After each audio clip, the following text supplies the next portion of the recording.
Hi friends, అందరికీ నమస్కారం. అంజలి కథలకి స్వాగతం. ఈరోజు చందమామ కథలోని బేతాళ కథ పేరు చచ్చిపోయిన పెళ్ళికొడుకు.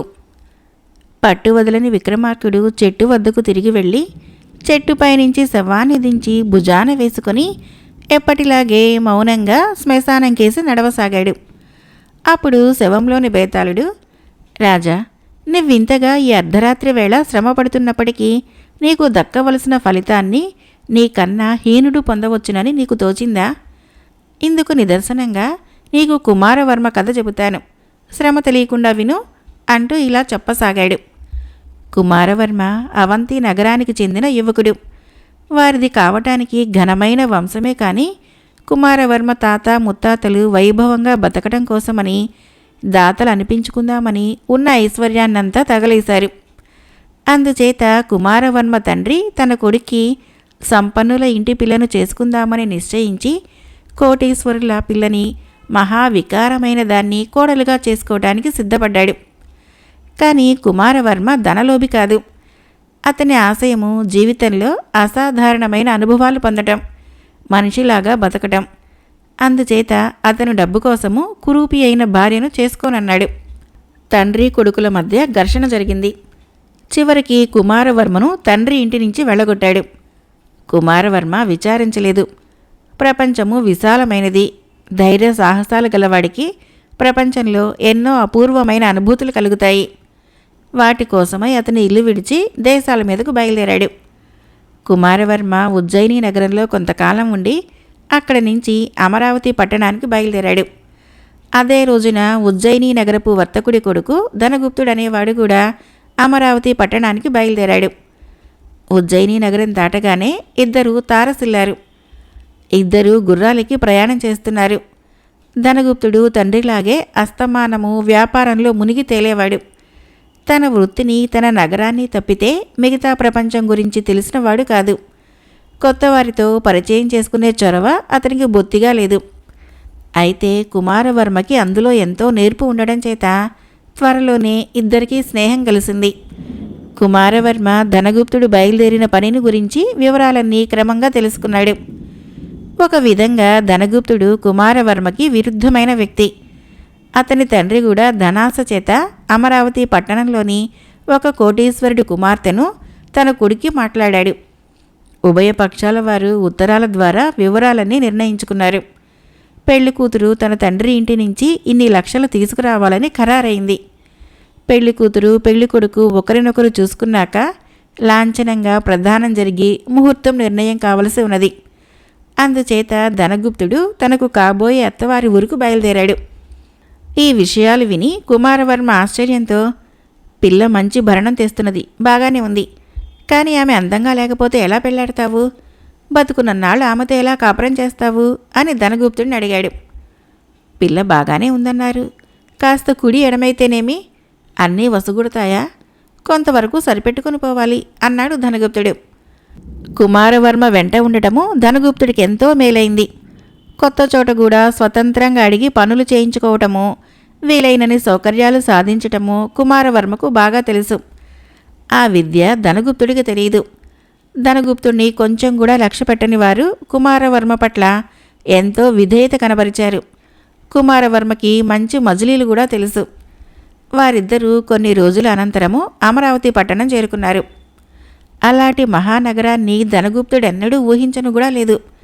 కానీ కుమారవర్మకు ఆ నగరం ప్రతి మూలా తెలుసు. చీకటి పడబోతున్నది. ఇప్పుడు నువ్వు మీ అత్తగారిల్లు ఎత్తుక్కుంటూ పోలేవు. ఈ రాత్రికి మంచి సత్రంలో బస చేసి సుఖంగా విశ్రాంతి తీసుకొని రేపు ఉదయం వెళుదువు గాని అని కుమారవర్మ సలహా ఇచ్చాడు. నగరాన్ని చూసి బెదిరిపోయిన ధనగుప్తుడికి ఈ సలహా బాగా నచ్చింది. అతను కుమారవర్మ వెంట ఒక పెద్ద సత్రానికి వెళ్ళాడు. అది సత్రంలాగా లేదు, రాజభవనంలాగా ఉన్నది. కుమారవర్మ సత్రం యజమానితో, మా ఇద్దరికి చెరొక గది కావాలి. ప్రయాణంలో చచ్చు తిండి తిన్నాం. మృష్టాన్న భోజనం తయారు చేయించండి, డబ్బుకు చూడవద్దు అన్నాడు. ఆ రాత్రి ధనగుప్తుడు చేసిన భోజనము నిజంగా దివ్యంగా ఉంది. అంత రుచికరమైన వంట అతనెన్నడూ ఎరగడు. అసలే తిండిపోతు కావడంతో మితిమీరి తిన్నాడు. దాని ఫలితంగా ఒక రాత్రివేళ అతని కడుపులో శూల కలిగింది. చాలాసేపు బాధపడి అంతకంతకు బాధ ఎక్కువైతూ ఉండటం చేత కేకలు పెట్టాడు. సత్రం యజమాని వచ్చి చూసి వైద్యుడికి కబురు చేశాడు. వైద్యుడు వచ్చి ధనగుప్తుడిని పరీక్షించి అతని కడుపులో గుల్మం ఉన్నదని, తిన్న తిండి వికటించడం చేత ప్రమాద స్థితి ఏర్పడిందని, అతని బంధువులెవరన్నా ఉంటే పిలిపించడం మంచిదని సత్రం యజమానికి చెప్పాడు. అతను దూరదేశం నుంచి వచ్చినవాడు కావటం చేత దగ్గరలో బంధువులుండరనుకొని సత్రం యజమాని కుమారవర్మను లేపుకొచ్చాడు. ధనగుప్తుడి స్థితి చూసి కుమారవర్మ చాలా జాలిపడ్డాడు. నేను తెల్లవారేలోగా తేరుకోకపోతే నా సంగతి మాధవగుప్తుడికి తెలియచేయాలి. నేను వస్తున్నట్లు వారికి ముందుగానే కబురు చేశాం. నా కోసం ఎదురు చూస్తూ ఉంటారు. వారే మా ఇంటికి కూడా వార్త తెలపగలరు అన్నాడు ధనగుప్తుడు. అలాగే చేస్తానని కుమారవర్మ మాట ఇచ్చాడు. ధనగుప్తుడు తెల్లవారక ముందే ప్రాణాలు వదిలాడు. మధ్యాహ్నం వేళకు అతనికి దహనము వగైరా జరిగే ఏర్పాటు చేసి తెల్లవారుతూనే కుమారవర్మ నగరంలో మాధవగుప్తుడి ఇల్లు వెతుక్కుంటూ బయలుదేరాడు. మాధవగుప్తుడి కుటుంబం వాళ్ళు కుమారవర్మను చూస్తూనే ధనగుప్తుడని పొరపాటు పడ్డారు. తాను ధనగుప్తుడు కాడని, అతని మరణవార్త చెప్పవచ్చిన వాణ్ణని అనటానికి అతనికి వాళ్ళు అవకాశం ఇవ్వలేదు. నిన్న ఉదయం నుంచి నీ రాక కోసం ఎదురు చూస్తున్నాము అన్నాడు మాధవగుప్తుడు చిరునవ్వు నవ్వుతూ. కుమారవర్మ వారందరి ఉత్సాహాన్ని చూసి వారికి నిజం చెప్పరాదని నిశ్చయించుకున్నాడు. అతనికి సరదాగా ఉండే అపూర్వమైన అనుభవం ఒకటి తలవని తలంపుగా లభ్యమైంది. అందుచేత అతను తాను ధనగుప్తుడైనట్లుగానే నటిస్తూ, నిన్న నేను వచ్చి చేరేసరికి చీకటి పడింది, అందుచేత సత్రంలో బస చేశాను అన్నాడు మాధవగుప్తుడితో. కాబోయే అల్లుడు తాము వినదానికన్నా అనుకున్నదానికన్నా కూడా అందంగానూ కలుపుగోలుగానూ ఉన్నాడని మాధవగుప్తుడి తాలూకు బంధువులంతా అనుకున్నారు. వారిలో ఒక యువకుడి ముఖం మటుకు కోపంగా రౌద్రంగా ఉండటము కుమారవర్మ గమనించాడు. ఆ యువకుడు వజ్రపాలుడు. అతను మాధవగుప్తుడి దూరపు బంధువు, పేదవాడు. అమరావతి నగరపు రాజు వద్ద సైనికుడిగా ఉండి పొట్టపోసుకుంటున్నాడు. అతను పేదవాడు కానట్లయితే మాధవగుప్తుడు తన కుమార్తె కళ్యాణిని అతనికిచ్చి చేసి ఉండవలసిందే. కానీ తన కూతురిని శ్రీమంతుల ఇంట ఇవ్వాలన్న కోరికతో ఆయన అల్లుడి కోసము చాలా దూరం వెళ్ళాడు. వజ్రపాలుడు కుమారవర్మను పక్కకు తీసుకుని పోయి, నువ్వు కత్తి కూడా పెట్టుకున్నావేంటి, ఉపయోగించగలవా అన్నాడు. నీకు చూడాలని ఉంటే చూడవచ్చు, కానీ ఎప్పుడు ఎక్కడ అన్నాడు కుమారవర్మ. ఆ తోటలో భోజనాలయ్యాక అన్నాడు వజ్రపాలుడు. ఇంతకు నాపైన నీకేమిటి కక్ష అని కుమారవర్మ అడిగాడు. నా సంగతి తెలుసు ఉంటే కళ్యాణిని పెళ్లాడే ఉద్దేశంతో నువ్వు మీ ఊరు విడిచిపెట్టి ఇంత దూరం వచ్చి ఉండవు అన్నాడు వజ్రపాలుడు. ఆ సమయంలో మాధవగుప్తుడు అక్కడికి వచ్చి, నాయనా, ఇంకొక గడియలో భోజనాలు చేస్తాం. ఈలోపుగా అమ్మాయి నువ్వు ఏదైనా మాట్లాడుకోవాలనుకుంటే మాట్లాడుకోవటం మంచిది కదా. మధ్యాహ్నం దాటగానే పురోహితుడు వస్తాడు, ప్రధానం జరుగుతుంది అన్నాడు. తర్వాత కాసేపటికి కుమారవర్మ ఉన్న చోటకి కళ్యాణి ఒంటరిగా వచ్చింది. కాబోయే భర్త దగ్గర చూపవలసిన లజ్జ బిడియము ఆమెలో ఏమీ కనిపించలేదు. నువ్వింత అందంగా ఉంటావని నాకు తెలీదు అన్నాడు ఆమె అతనితో. మీకు నా అందంతా ఏం పని? నేను తేవలసిన కట్నాలు కానుకలు రాసుకొని ముందుగానే ఖరారు చేసుకున్నారు కదా అన్నది కళ్యాణి. అంటే మన ఇద్దరి మధ్య ప్రేమకు అవకాశమే ఉండదంటావా అన్నాడు అతను. ఏమాత్రమూ ఉండదు అన్నది కళ్యాణి కఠినంగా. తర్వాత భోజనాలయ్యాయి. కుమారవర్మ ఏటో బయలుదేరబోతూ ఉండటం చూసి, ఎటూ వెళ్ళకు, ఇంకొక 2 గడియల్లో పురోహితుడు వచ్చేస్తాడు అన్నాడు మాధవగుప్తుడు. అలా తోటలోకి వెళ్ళొస్తాను అంటూ కుమారవర్మ బయలుదేరాడు. తోట వాకిలి తెరుచుకొని అటు నుంచి అటే వెళ్ళిపోదామనుకొని అతని ఉద్దేశం. కానీ వజ్రపాలుడు అతని వెనకాలే తోటలోకి ప్రవేశించాడు. కుమారవర్మ వెనక్కి తిరగానే వజ్రపాలుడు వెటకారంగా, ప్రాణాలు దక్కించుకొని పారిపోదామనుకున్నావు కదూ అని ప్రశ్నించాడు. ఆ సంగతి తెలిసేనా తలుపులకు తాళం పెట్టావు అని కుమారవర్మ అడిగాడు. అవును, నువ్వు పిరికి పందవని నాకు తెలుసు అన్నాడు వజ్రపాలుడు. ఆ ధైర్యంతోనేనా నన్ను కత్తి యుద్ధానికి పిలిచావు? ఎంత నీచుడివి, ఎలాంటి పిరికి పందవు, నిన్ను విడవరాదు అన్నాడు కుమారవర్మ. వజ్రపాలుడు రంకెపెట్టి కత్తి దూసి కుమారవర్మ పైన కలియబడ్డాడు. ఇద్దరూ కొన్ని క్షణాలు పోరాడాక, నువ్వింత చచ్చు వీరుడు అనుకోలేదు, ఇదిగో పట్టు అంటూ కుమారవర్మ వజ్రపాలుడి చేతి కత్తిని ఎగరగొట్టి తన చేతికి తీసుకున్నాడు. నా కత్తి నాకు ఇచ్చేయి అన్నాడు వజ్రపాలుడు. నీ కత్తి నీకు ఇవ్వటం కంటే మళ్ళీ యుద్ధం సాగించటం అన్నమాటే. అది నీకు అపాయకరం. ఇక ముందైనా నువ్వు నిజమైన పిరికి వాళ్లతోనే యుద్ధం చేయటం మంచిది అంటూ కుమారవర్మ వెనక్కి తిరిగేసరికి కళ్యాణి అక్కడికి వచ్చి ఏమైంది ఏమైంది అని ఆత్రంగా అడిగింది. ఏమి జరుగుతున్నది ఆమెకు తెలుసును. తాను ఆమె ప్రియుడి చేతిలో చచ్చిపోతాడని అనుకున్నది. ఈ సంగతి గ్రహించిన కుమారవర్మ వజ్రపాలుడి కత్తిని ఆమె చేతికిస్తూ, అతన్ని కాస్త జాగ్రత్తగా కనిపెట్టి ఉండు. లేకపోతే ఈ కత్తి ఇతరుల ప్రాణం తీయటం కన్నా అతని ప్రాణానికే అపాయం కలిగించే అవకాశం జాస్తి అని చెప్పి ఇంటికేసి వెళ్ళాడు. అతను మాధవగుప్తుణ్ణి చూసి, నేను వచ్చిన పని అయిపోయింది, ఇంక నాకు సెలవిప్పించండి అన్నాడు. మాధవగుప్తుడు ఆశ్చర్యంతో, అదేంటి, ఇంకొక గడియలో పురోహితుడు ఇంటికి వచ్చి ప్రదానం చేయించి ముహూర్తం పెడతాడు అన్నాడు. అవుననుకోండి, నాకు అంతకన్నా తొందర పని ఒకటి ఉన్నది. ఇంకొక గడియలో నన్ను దహనం చేసేస్తారు అన్నాడు కుమారవర్మ. మాధవగుప్తుడికి ఇదేం హాస్యమో అర్థం కాలేదు. అలా అవ్యాచాలు పలుకుతావేంటోయ్ అన్నాడు ఆయన. అవాచ్యాలు కావండి, నేను చెప్పేది యథార్థం. అసలే నేను తిండిపోతును. రాత్రి సత్రంలో మంచి భోజనం పెట్టారు. మితిమీరి తినేశాను. నా కడుపులో గుల్మం చేరి ప్రాణం తీసేసింది. తెల్లవారుజామున నేను చచ్చిపోయాను. ఇంకొంచెం సేపట్లో నాకు దహన క్రియలు జరుగుతాయి. నేను లేకుండా ఎలా అన్నాడు కుమారవర్మ. అందరూ నిర్ఘాంతపోయి నోర్లు తెరుచుకొని చూస్తూ ఉండగా కుమారవర్మ వెళ్ళిపోయాడు. తర్వాత మాధవగుప్తుడు నౌకర్ను పంపి విచారిస్తే క్రిందటి రాత్రి సత్రంలో బస చేసిన ధనగుప్తుడు మరణించాడని, మధ్యాహ్నం వేళ అతనికి దహనక్రియలు జరిగాయని తెలిసింది. తాము చూసినది ఆ ధనగుప్తుడి దెయ్యాన్ని కాబోలుననుకొని మాధవుడి కుటుంబం అంతా అనుకున్నారు. బేతాళుడు ఈ కథను చెప్పి, రాజా, నాకొక సందేహం. కళ్యాణికి ధనగుప్తుడంటే ఇష్టం లేని మాట నిజమే. దానికి కారణము అతను తనను డబ్బు కోసం పెళ్లాడుతున్నాడనేది. ఆ సంగతి కుమారవర్మకు తెలుసును. ఆమె తనను ప్రేమించే పక్షంలో అతను పెళ్లాడి ఉండేవాడని కూడా స్పష్టమవుతున్నది. అలాంటి పరిస్థితుల్లో తానెవరో ఆమెకు తెలియజెప్పి ఆమె ప్రేమను సంపాదించటానికి బదులు అతను ధనగుప్తుడి దెయ్యంలాగా నటించి వెళ్ళిపోవటానికి ఏమిటి కారణం?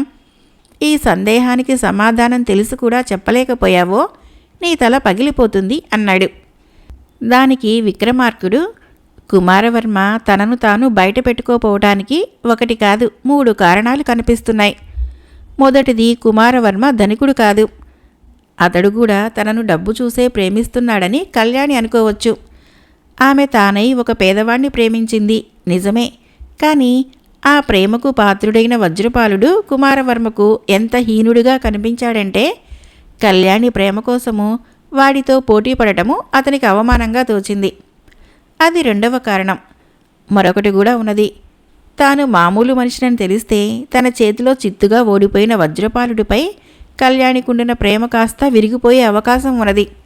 కానీ తాను దయ్యమని అనుకుంటున్న పక్షంలో కళ్యాణి వజ్రపాలుడి ఓటమిని క్షమించి అతన్ని పెళ్లాడగలుగుతుంది. ఈ విషయాలన్నీ ఆలోచించి కుమారవర్మ దయ్యంలాగా నటించాడు అన్నాడు. రాజుకు ఈ విధంగా మౌనభంగం కలగగానే బేతాళుడు శవంతో సహా మాయమై మళ్ళీ తిరిగి చెట్టెక్కాడు. మరొక కథ పేరు కప్పల రాజు. కథను రచించిన వారు ఎల్ రమణారావు గారు. ఒకానొకప్పుడు ఒక పెద్ద సరస్సులో కొన్ని లక్షల కప్పలుండేవి. అవి చాలా అరాజకంగా బతికేవి. అస్తమానము అన్నీ అరుస్తూ ఉండేవి. ఒక దాని మాట ఒకటికి వినిపించుకునేది కాదు. ఒకటి చెప్పినట్లు మరొకటి చేసేది కాదు. ఈ పరిస్థితిని చూసి ఒక తెలివైన ముసలి కప్ప ఎంతో శ్రమపడి కప్పలన్నింటినీ సమావేశపరిచి ఇలా చెప్పింది. సృష్టిలో ఇన్ని రకాల ప్రాణులున్నాయి కానీ మన కప్పలంతా నియమరహితంగానూ నిరర్ధకంగానూ బ్రతుకుతున్న ప్రాణులేవీ లేవు. మనం మాట్లాడేది మనకే తెలీదు. ఎటు పోతామో ఎందుకు పోతామో కూడా మనం చెప్పలేం. మనకొక క్రమమైన జీవిత ధర్మము లేదు. దీనికంతకు కారణం ఏమిటంటే మనల్ని అనుశాసించే రాజొకడు లేకపోవటమే. ఒక్క రాజనేవాడు ఉన్నట్లయితే మనము ఆయన అదుపాజ్ఞలలో ఉండి సక్రమంగా నడుచుకుంటాం. మీ అభిప్రాయం ఏమిటి అని అడిగింది. తెలివైన ముసలికప్ప చెప్పిన విషయము కప్పలకు తెలియని విషయం కాదు గనక రాజుంటేనే తమ జీవితము ఒక ఘాట్లో పడుతుందని కప్పలన్నీ ఏకగ్రీవంగా ఒప్పుకున్నాయి. అన్ని కప్పల అనుమతి పొంది ముసలి కప్ప వరుణదేవుడి వద్దకు వెళ్ళి, దేవా, మా కప్పలకొక రాజును దయచేయించు అని ప్రార్థించింది. దానికేం భాగ్యం, మీకొక రాజును నేను పంపుతాలే అని చెప్పి వరుణుడు ముసలి కప్పను పంపించేశాడు. ముసలికప్ప ఈ శుభవార్తని సరస్సులోని కప్పలకు తెలియచేసింది. అది మొదలు తమ రాజు ఎప్పుడు వస్తాడా అని కప్పలన్నీ మోరలెత్తి ఆకాశం కేసి చూడసాగాయి. వరుణదేవుడు కూడా కప్పల ప్రతినిధికి తాను ఇచ్చిన మాట జ్ఞాపకం ఉంచుకొని ఒక బ్రహ్మాండమైన రాతిని కప్ప ఆకారంలో తయారు చేయించి కప్పలుండే సరస్సులోకి గిరవాటు వేయించాడు. 1000 పిడుగులొక్కసారిగా పడినంత ఆర్భాటంగా ఆ రాయి సరస్సులో పడి నీటి అడుగున బురదలో గుచ్చుకుపోయింది. ఎంత పెద్ద తుఫానులకు రానంత పెద్ద తరంగాలు సరస్సులో లేచాయి. నీరంతా కిలుకులైపోయి కప్పలకేమీ కనిపించలేదు. అవి దిక్కు తెలియకుండా నీటిలో చెల్లాచెదురుగా పరిగెత్తాయి. కప్పలరాజు వచ్చాడు అన్న పుకారు కప్పలన్నింటికీ అందింది. కొన్ని సాహసం గల కప్పలు తమ రాజును చాలా దూరం నుంచి చూసి, అమ్మబాబో, మన రాజు ఎంత పెద్దవాడో అన్నాయి. రాయి పడిన ప్రాంతంలో ఉండిన కప్పలు ఆ దృశ్యాన్ని పిల్ల కప్పలకు భయంకరంగా వర్ణించి చెప్పాయి. కప్పల జీవితంలో పెద్ద మార్పు వచ్చేసింది. అవి అస్తమానము రొద చేయటం మానేసి నింపాదిగా మాట్లాడటము, రాజుగారు ఏ క్షణాన ఏమని కేక పెడతాడోనని శ్రద్ధగా ఆలకించటము, రాజుగారున్న చోటుకేసి పోకుండా తాము ఎటుపోయేది చూసి మరీ పోవటము చూసి నేర్చుకున్నాయి. కప్పల జీవితంలో చాలా పెద్ద అభివృద్ధి కనిపించింది. కానీ ఈ అభివృద్ధి ఎంతో కాలం దక్కలేదు. పిల్ల కప్పలు తమ రాజు గురించి కొన్ని సంగతులు తెలుసుకున్నాయి. వాటిలో కొన్ని సాహసించి తమ రాజును సమీపించి చూశాయి. కప్పరాజు కదలడు, ఎప్పుడూ ఒకే దిక్కుకేసి చూస్తాడు, నోరు తెరవడు. తెరవటానికి అసలు ఆయనకి నోరు కూడా ఉన్నట్లు లేదు. అన్నిటికన్నా పెద్ద ఘోరమేమిటంటే కప్పరాజు ఒంటిపైన విపరీతంగా నాచు పెరుగుతున్నది. పిల్ల కప్పలు పెద్ద కప్పల ఎదుట తమ రాజును గురించి అవహేళనగా మాట్లాడనారంభించాయి. అమ్మో, రాజు అలా అనకూడదు అని పెద్ద కప్పలు భయపెట్టిన కొద్దీ పిల్ల కప్పలకి రాజంటే తృణీకార భావం హెచ్చిపోయింది. చివరకు పెద్ద కప్పలు తమ రాజును సమీపించి పిల్ల కప్పలు చెప్పిన మాటల్లో అబద్ధమేదీ లేదని తెలుసుకున్నాయి. త్వరలోనే కప్పల జీవితము తిరిగి వెనకటిలాగే తయారైంది. తన ప్రయత్నమంతా విఫలమైనందుకు విచారపడి తెలివిగల ముసలికప్ప మళ్లీ వరుణదేవుడి వద్దకు వెళ్ళి తమకు సరి అయిన రాజు ఎంతగా అవసరమో ఆయనకు చెప్పటానికి దీర్ఘమైన ఉపన్యాసం ఇచ్చింది. వరుణుడు అదంతా విని, నేను లోగడ పంపిన రాజు మీకు పనికిరాలేదంటావా? మరొక రాజును పంపుతాను వెళ్ళు అన్నాడు. ఆయన ఒక ముసలిని పంపాడు. ఒకనాడు ఆ ముసలి చడీ చప్పుడు లేకుండా సరస్సులోకి ప్రవేశించింది. ఒక చిన్న అల మాత్రమే నీటిపైన పాకింది. ఈ కొత్త రాజు ఒక చోట ఉండకుండా సరస్సంతా తిరిగింది. తన ప్రజలెవరన్నా నోటికి చిక్కితే మరి వదల్లేదు. తమకు సరి అయిన రాజు వచ్చినట్లు కప్పలకు అర్థమైంది. పాత అలవాటు చొప్పున అన్ని కప్పలు ఒకేసారి అరిచినప్పటికీ సమీపంలో కాస్త సంచలనం కనిపిస్తే చాలు, చిన్న అలకిడి అయితే చాలు, నోళ్లు మూసేసుకుంటాయి. తమ రాజు వెనకపాటున ఎక్కడ వచ్చి పడతాడోనని అవి తమ వెనక పక్క చూడటం కూడా అలవాటు చేసుకున్నాయి. కప్పల జీవితాలకి ఒక అదుపు ఆజ్ఞ ఏర్పడింది. మరొక కథ పేరు పేద ఇంటి పెళ్ళి. ఇది పరోపకారి పాపన్న కథ. ఒకసారి పాపన్న పని మీద బస్తీకి బయలుదేరాడు. దారిలో ఒక చిన్న కాలువ ఉన్నది. ఆ కాలువలోకి దిగుతూ ఉండగా అతని కాలికేదో మూట తగిలింది. విప్పి చూస్తే దాని నిండా వరహాలున్నాయి. బస్తీ వాళ్ళెవరో దాన్ని పారేసుకొని ఉంటారని, అది ఎవరైంది బస్తీలో తప్పకుండా తెలుస్తుందని, వారి మూట వారికి చేర్చవచ్చునని అనుకుని పాపన్న ఆ మూట తీసుకున్నాడు. అతను బస్తీకి వచ్చిన పని త్వరలోనే అయిపోయింది. ఫలానా వారిది వరహాల మూట పోయిందని ఎవరూ అనుకోవటము పాపన్న చెవులు పడలేదు. అతని ఇంటికి పోయే ఉద్దేశంతో తిరిగి వస్తూ దాహం వేసి మంచినీళ్ల కోసము ఒక ఇంటి వసారాలోకి అడుగుపెట్టేసరికి, ఆ తినే విషమేదో నాకు పిల్లలకు కూడా పెట్టి మరీ తినండి అని ఇంటావిడ ఏడుపు గొంతుతో అనటము అతని చెవులు పడింది. ఈ మాటలు వింటూనే పాపన్న లోపలికి పోయి తన దాహం మాట కూడా మరిచి, అంత పని చేయకండి, ఏమిటి మీకు వచ్చి పడిన కష్టము అని అడిగాడు. ఆ ఇంటి యజమానికి 3 కూతుళ్ళున్నారు. 2కి పెళ్ళిడు కూడా మించిపోయింది. 3కి పెళ్ళిళ్ళు చేయాలి. 100 వరహాలైనా కట్నం ఇవ్వకపోతే ఎవరూ చేసుకునేటట్టు లేరు. పెళ్లి ఖర్చులకే లేనివాడు కట్నాలెక్కడ తెచ్చిపోస్తాడు? పిల్లలకు పెళ్లిళ్ళు చేయక ఎంతకాలం తాశ్చారం చేస్తాడు? ఇది ఆ గృహస్థుడి సమస్య. ఖర్చు గురించి విచారించకండి. ఈ వరహాల మూట తీసుకొని మీ పిల్లలు 3కి పెళ్లిళ్ళు చేసేయండి అన్నాడు పాపన్న. తనకా మూట దొరికింది వీరి కోసమే అయి ఉంటుందని అతను అనుకున్నాడు. ఇంటావిడ పరమానందంతో, ఎవరు బాబు నువ్వు? పరోపకారి పాపన్నలాగా ప్రత్యక్షమయ్యావు అన్నది. అవునమ్మా, నేను పాపన్ననే అంటూ పాపన్న వారి వద్ద సెలవు తీసుకుని తన గ్రామానికి బయలుదేరాడు.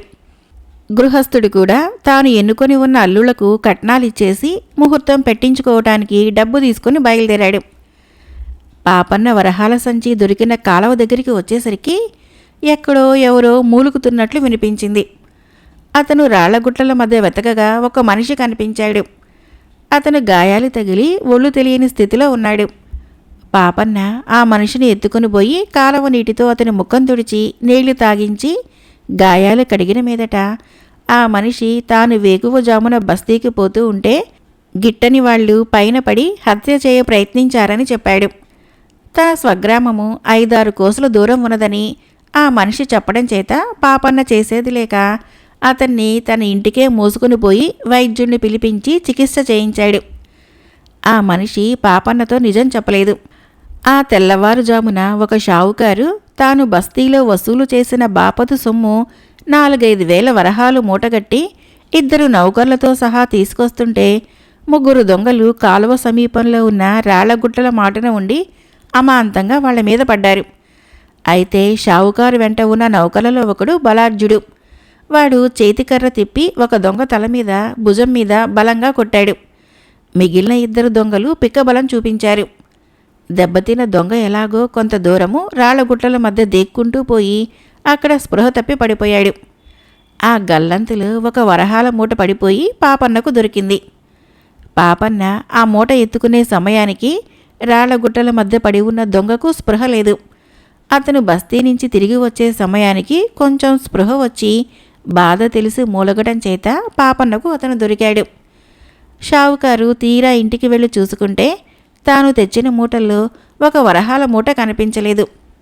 ఆయన బస్తీకి తిరిగి వచ్చి తనను దారిలో 3 దొంగలు కొట్టి వరహాల మూట అపహరించినట్లు కొత్వాలుతో ఫిర్యాదు చేశాడు. ఆ ఉదయమే ఒక పేద గృహస్థు ఒక్కసారిగా తన 3 కూతుళ్లకు పెళ్లి ప్రయత్నాలు సాగించాడని కొత్వాలుకు తెలియవచ్చింది.